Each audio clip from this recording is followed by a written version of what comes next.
পুঁজিবাজারে গতি ফেরাতে কিছু বিধিমালায় সংস্কারের কথা ভাবছে Bangladesh securities and exchange commission BSEC.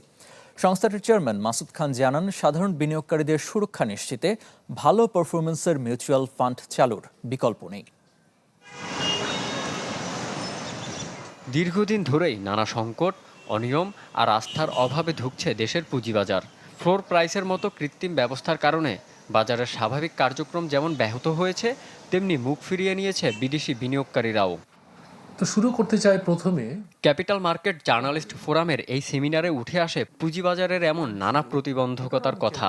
এতে বিএসইসির চেয়ারম্যান জানান, পুঁজিবাজারের গতি আনতে নতুন মার্জিন রুল প্রণয়ন, অতিরিক্ত শর্ত শিথিল এবং ভালো কোম্পানিকে দ্রুত বাজারে আনতে গুরুত্বপূর্ণ বিধিমালা সংস্কার করা হবে।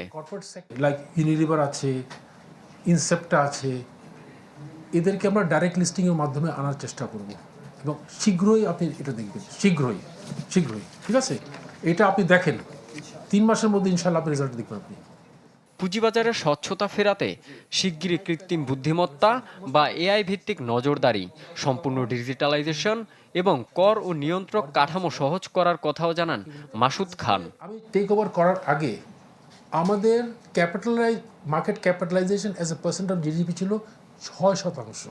ইন্ডিয়ার পার্শ্ববর্তী দেশে হচ্ছে 130%। Market capitalisation is higher than the GDP.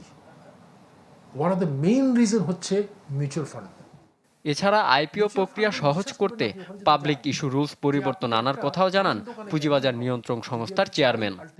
Retail ইনভেস্টররা প্রপারলি মার্কেটে আসুক। রৌনক মাহমুদ সৌরভ, চ্যানেল 24, ঢাকা। নগদ নিয়ে এলো হার না মানা হার অফার।